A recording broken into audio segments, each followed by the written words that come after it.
I know that me being in front of the camera for the intros in the last 2 or 3 videos is different than what I've usually done on my videos. You usually never see me, and I like it that way. But there's a little trigger in the YouTube algorithm that likes to see a face in the video with a voice that goes with it. And for me to do this, what it's doing is helping me continue my channel. It prevents my channel from being canceled or getting any strikes against it, or all of my videos being demonetized. And it also helps my videos be bumped in the recommend feed, which is what all YouTubers want. Everybody is scrambling, trying to gain an audience with this thing, and that's what I'd like to do. But I'd like to do it honestly and straightforward, and that's what I've always tried to do. But that's why you're seeing my face in these videos. It's not like someone commented, "Oh, Dixie, he's like in the limelight, got his face on the videos all the time." That's not why I'm doing this. I don't, who wants to look at this? I don't. I know I don't. I don't feel comfortable out here. But that's why I'm doing it, just to kind of help my channel and put a face on a video so that the algorithm for the next 10 or 12 videos will detect a face and, you know, not flag my videos or anything. So enough of that. Before we get into the story, I want to tell you about the man who wrote the story and all these events happened to. His name is Roy. Roy has sent me no less than 20 or 25 emails over the last 6 months. And Roy is a great guy. Roy is a great guy, but he doesn't write really well. And that's okay. I mean, half the emails I get in they're really hard to read. But I don't complain about that. I kind of poke fun at people for not using punctuation or proper grammar sometimes. But I'm just kidding. I'm just playing. I'm not being serious about all that. I want you to know that. I came up in an era where we ribbed on each other. We made fun of each other. We poked fun of each other. Nobody got offended. And if you did get offended, you damn sure didn't show it. You never showed it. Because if you showed that, you were a sissy. And you didn't do that. Things are a little different now. I know that. And some of us guys that are in our 50s, 60s, and 70s, the younger generation doesn't get our sense of humor. But we don't mean anything by it. We're just playing with you. You're getting attention. We're paying attention to you. It's a good thing. So all that said, I got all these emails from Roy, and again, they weren't written really well, so I just kind of put them off to the side, which is what I normally do with videos I can't do really quick because my schedule is so busy. I need stories that I can pull up, read, and do it. Now, I'm going to get to all of them, and I have done several that are not written really well, and this is one of them. It's taken me almost a week in my spare time to read or rewrite Roy's story so that it's pleasing to the ear. All the facts are the same. Everything happens just like he says it was, but I structure the sentences, pauses, and all that stuff so that it's pleasing to your ear and it flows like a story. There's a word for that. It's called prose. It's pleasing words to the ear in the English language, and that's what I've done. Okay, so that we don't make this intro longer than the video. Roy is a great guy, and I finally pulled up one of his videos and I read completely through one of them, and I began to understand what was going on with him and the events in his life, and I thought it really captured my attention and my imagination. And so I read another, and then I read another, and then I read another, and all these are different episodes in his life that are fascinating. I mean, they're just fascinating, and I think you're going to really enjoy this video. So to make sure that Roy, you know I get trolled on this channel. Some of these stories that come in, there's no way to avoid that with this type of channel. But my thought is the vast majority of these are sincere and heartfelt stories that people send to me. So I Skyped Roy, and I wanted to talk to him because this whole thing was so fascinating. And I didn't think he would have Skype, but he did. He had Skype, and we Skyped for about 30 minutes. I think it was last week. And Roy is the nicest, happiest guy I've met in a long time. He's just a great guy, and he's happy to be alive. Roy's just happy to be alive. But he's had all these things happen to him, and he doesn't complain about any of it. But some of it is some pretty heavy stuff, really heavy stuff. And these are Roy's stories. Some of it's Bigfoot, some of it's different stuff. But I tend to believe most of, if not all of this stuff, because when I talked to him on Skype, I asked him to recount a couple of his stories, and he recited them word for word. Now, if you just make up a lie 6 months later and you tell it to another person on the spot, you're not going to remember all those details. And Roy remembered everything. He told it exactly like he had written it, which makes me think that this is very authentic. And Roy, I love you. Thank you for all the hard work and all the emails. I finally am getting to it, and I think it's going to be really enjoyable for everyone to hear. So with all that said, let's roll with this story. All right, here we go.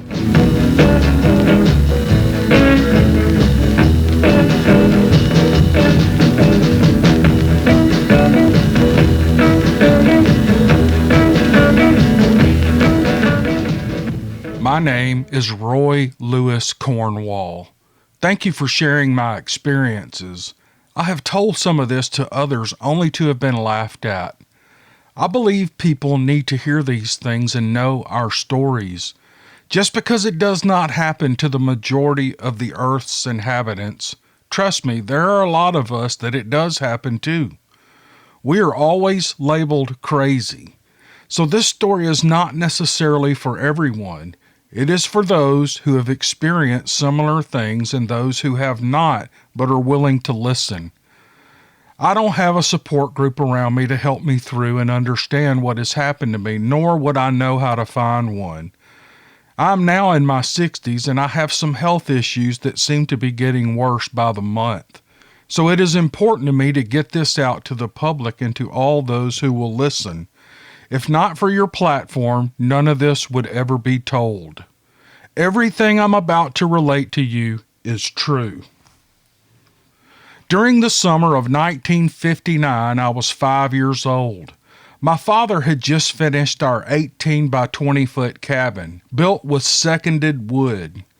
That wood was full of knots, and when one fell out, you could see straight through outside. We loved our little cottage. It was on Midland Point in Ontario, Canada. Back then, we didn't have indoor plumbing or electricity. We lit the cabin with coal oil lamps and we cooked on a kerosene stove. I slept on the couch in the middle of the cabin and would hear things outside at night. My father told me it was raccoons making the noises, so I didn't worry about it. But I didn't even know what a raccoon was. One night, the noises were so loud that it woke me. I wanted to get a look at the raccoons, and here was my chance. There was a full moon that night, and the area was well lit. I sat up and opened the curtain just enough to see outside. What I saw was a large creature leaning on the porch and looking at me from a few feet away. I said to myself that this must be a raccoon. I stayed quiet. There we were, me looking at him and him looking at me for what seemed like 2 minutes.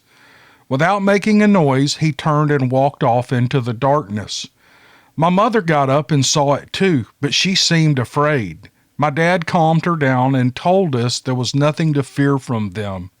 They all went back to bed, but I stayed awake and I kept looking out the window, hoping that I would see this raccoon again. It never came back, and I finally fell back off asleep again. I remember telling my mom the next day that sure was a big raccoon. I don't remember her saying anything about it, and off I went to play. Life was good for that little boy that summer.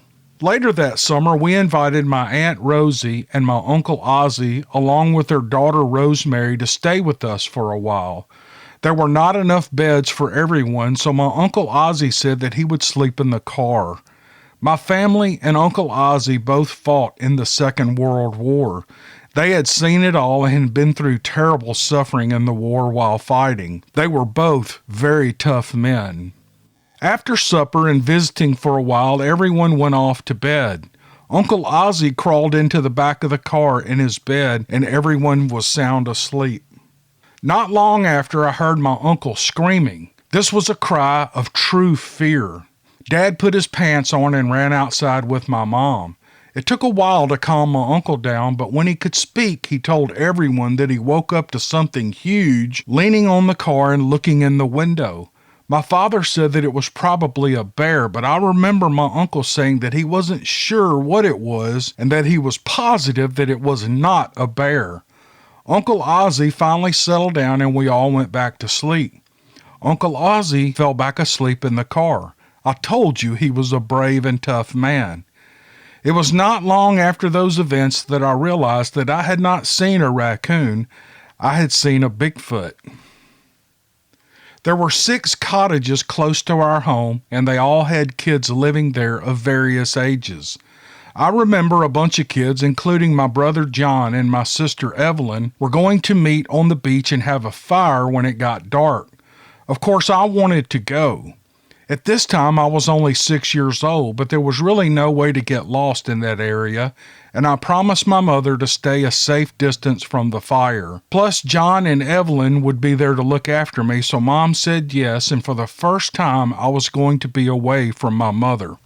It was a very dark night, but the skies were clear. We all waited at the road for everyone to gather, and then we all walked down to the beach as a group. You could not see your hand in front of your face because the trees overhung the road.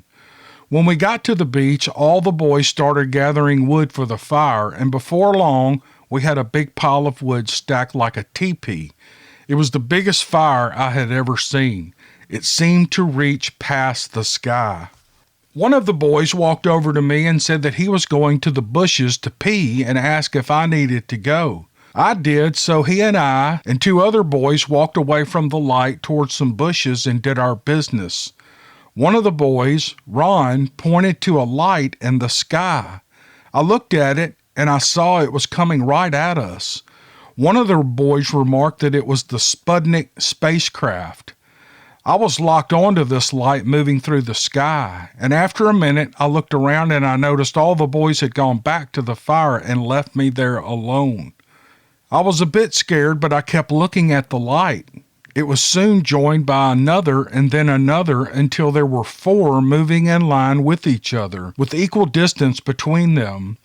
They soon merged.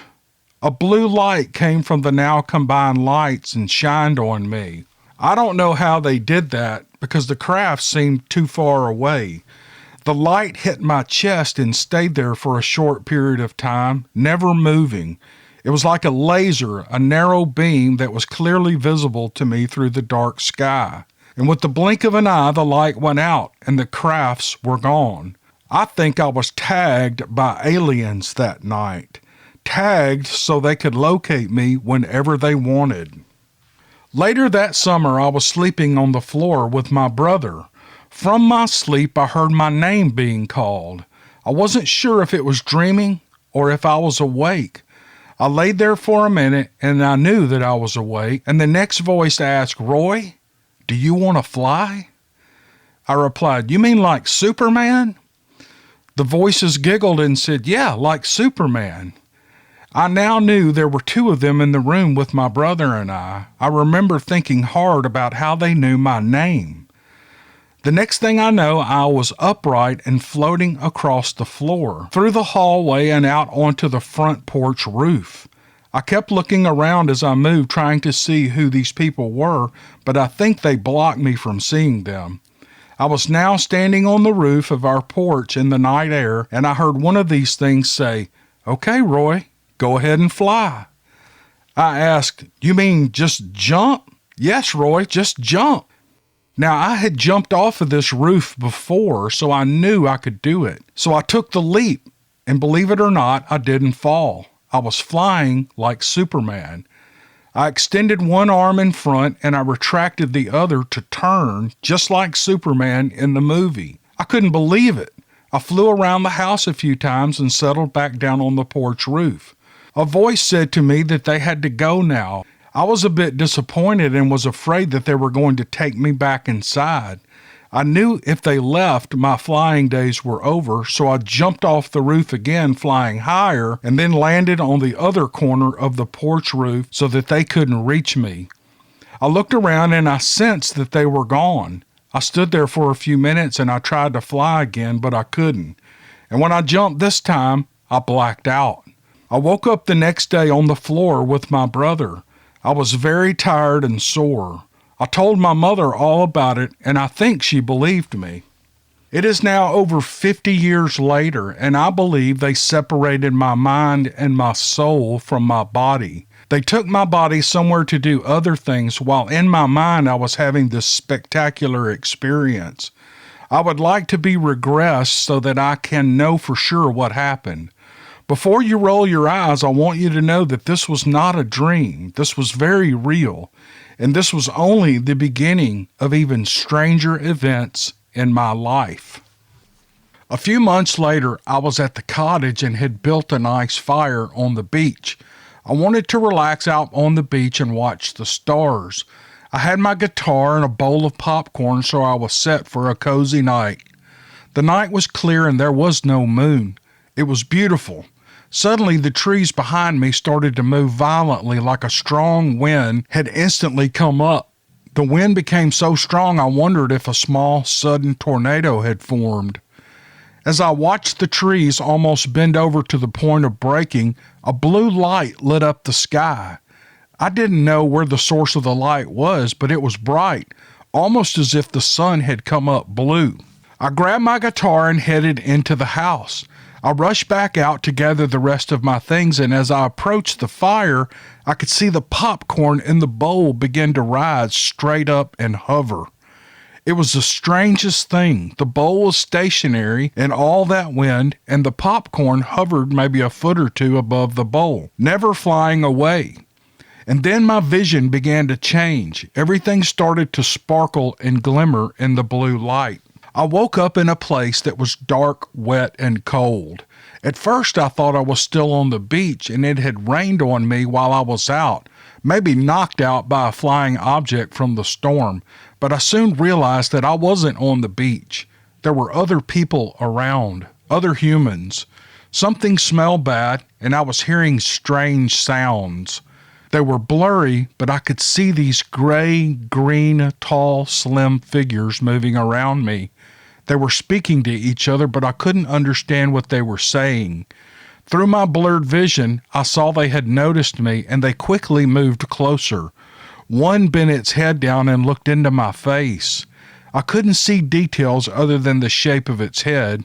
It was not another human, and I realized then they were upset because I was not supposed to be awake. Then they put something on my head. Somehow I knew they were trying to put me back into a sleep or even knock me out, but it wasn't working.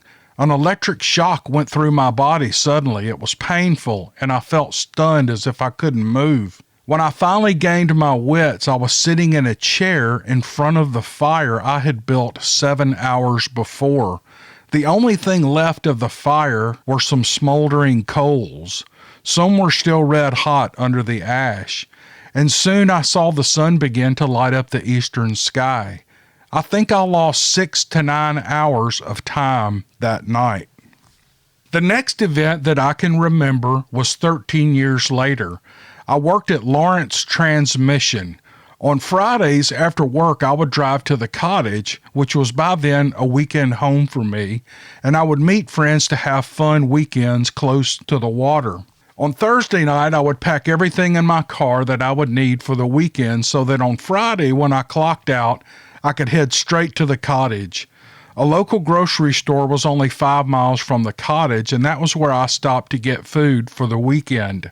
I did this all through the summer. It was one of the best and most fun times of my life. But on this particular weekend, my abductors had different plans for me. I left work and was headed north to Penetang up the 400 highway through Barrie, Ontario, where I would catch Highway 27 to the island. Just past Barrie, I blacked out.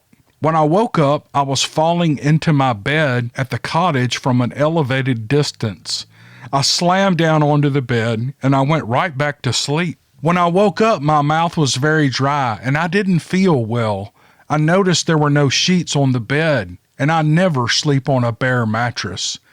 I was still in my work clothes. Swinging my feet to the floor, I started looking around, and I noticed my bag was not at the foot of the bed where I usually left it.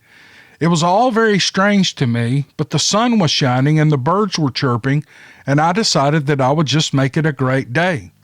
I walked across the floor, and then I realized the power was off in the building. The clock was still, and the refrigerator was not running. That was when everything began to feel surreal, but it had not dawned on me that something was way off. I felt like I was just confused. Maybe I had only overslept. I opened the refrigerator and there was no food inside. I know I would have put the food away. I had spent good money for everyone to have some good eats over the weekend. I assumed the food was still in my car, so I walked out on the porch. I looked to the right and then to my left where I normally parked my car, and my car was not parked where I normally left it. I was 100 miles away from home, out in the bush, and at least 10 miles from the nearest evidence of civilization. So I started walking. At the end of the drive is an intersection of 3 roads. I looked intently down each road trying to see my car. About a half a mile down the road ahead of me, I saw my car nosed into some brush off on the shoulder. I could barely see it. And when I got to the car, my keys were in the ignition. How did I get in the house without my keys? My wallet laid in the front seat. All the windows were rolled down and one door was slightly ajar. In the back seat were all my bags, coolers, and food that I had loaded that afternoon. At this point, I was so confused that I was not sure what to think. One thing was for sure, I was hungry. I was really hungry, so I jumped in the car and I headed the 10 miles to town to a restaurant that I liked. Inside the restaurant, I ran into one of my friends, Wendy, who usually came to hang out for the weekends at the cottage. The first words out of her mouth were, "Where have you been the last 2 days?" I looked at her like she was crazy and I said, "2 days?" She said, "Yes, 2 days. This is Sunday." This whole time I was thinking that it was still Friday. Had I lost 2 days of time? Wendy went on to say that the gang that usually came out for the weekend had had a great time without me. They all wondered where I had gone for the weekend. They assumed I had to work, so they never made an issue of it. She actually acted a bit angry that I never showed up. And the conversation went on from there with me asking 100 questions that I would never get answers to. I finished my meal, I paid the waitress, and then headed back to the cottage to make sure that everything was locked down tight, and then I drove home to the city. The whole time, I felt like I had been punched in the gut by Iron Mike Tyson. I have figured some of this out. My car and me were taken while I was going 65 miles an hour on Highway 27. When they were finished with me, they threw me on the bed and they put my car a half a mile down the road so the people who were coming out to see me would not see my car or me. To have found the car at the house and not me would have raised suspicions, and my friends would have sounded the alarm. These aliens are not stupid. Every once in a while, you have an event in your life that on the onset looks and sounds like a dream, but it's not. It is very real when it happens. I've had these dreams many times over the years. Again, they seem like dreams, but that is what the aliens want us all to believe. Our weekends at the cottage continued for years. I would work hard all week and spend the weekends with my friends, or alone if they were not able to make it. I loved it there. I was 25 years old at this time, and I had a 327 Chevy 2, and it was fast. Remember that I was a mechanic, and I loved working on and increasing the performance of my Chevy Beast. I woke up hungry and headed to town to get some breakfast. From my cottage to the main road was only dirt, and I let my engine warm up on that stretch. When I hit the pavement into this town is when I would really have some fun. The road was downhill with 2 humps to go over with a long straight section, and then there was a sharp S-turn about a mile into this run, a hard left and then a hard right. As soon as I would hit the pavement, I would floor it. over the first hump, then the second one almost airborne. The car would settle in on the straight section and I would pick up speed. It was like flying. My windows down and the steady purr of that 327 was heaven to me. By the time I was a quarter mile down this straight section, I would be hitting 100 miles per hour. I was really pushing it on this day. Suddenly, everything started to sparkle. I was trying to get composure over my mind. Was I having a stroke? Was I about to pass out and crash this car? I looked out the passenger window into the farmer's field and it was sparkling there too. Everything seemed to shimmer with a strange light. My vision was in and out of focus. I had to get all my senses under control. There was no way to slow before I hit the hard left ahead, so I looked forward and I concentrated on the turn. The turn was right there. I thought I had enough consciousness left in me to make the turn. I lightly applied the brakes to reduce my speed enough not to lose control. I quickly squeezed my eyes shut briefly to try to clear my vision, and when I opened my eyes, only a nanosecond later, I was just coming off the first hump in that blacktop road a mile behind me. I could see clearly now, no more sparkles or lights, and the hard left I had almost crashed on was now a mile ahead of me. I knew they had taken me again. Slowing the car down, I drove safely to the diner. I was very confused, but I don't think I lost much time. This episode made the second time that I had been abducted while driving fast in a car. Through the years, I have seen them watching and observing me. A few weeks after the incident on the road from the cottage, I had just gotten off work and I didn't feel like going home. After stopping to buy a 6-pack of beer, I rode to the park next to Centennial Arena in Toronto. I found a park bench with a shallow creek flowing behind it. I sat down to relax and I watched the planes fly in. I was looking directly into the approach glide path that planes flew to land at the airport. I remember 6 skinny, tall trees right in front of me, and it seemed like the planes barely missed the treetops. I popped the first beer can open, and I took a drink while watching a large jet roar overhead. Next to the jet was an orange ball or sphere about the size of a weather balloon hovering directly in the glide path of these huge jets. The jet pilots did not appear to see or avoid this thing. I looked closer and the object never moved. A weather balloon would have been moving in the wind. Its appearance seemed distorted at times, and I supposed that that was from the mirage set in motion from the jet exhausts or from the sun. I felt like it was looking at me. I know that sounds paranoid, but with my other experiences, I was more cautious with anything strange. It made me angry that they were watching me. So angry that I think the craft could detect my expression of anger. When my anger rose, the craft seemed to begin to move away. The more angry that I became, the faster it moved until it sped away like a beam of light and it vanished. I knew that I was being watched. A month later, I saw another one. I was at Islington and Queensway in Toronto. Myself and maybe 10 others were standing at the corner about to cross the street. I didn't want to sound like a nut, so I just pointed at the thing. 2 of the other pedestrians remarked that it was a weather balloon and then agreed that it wasn't.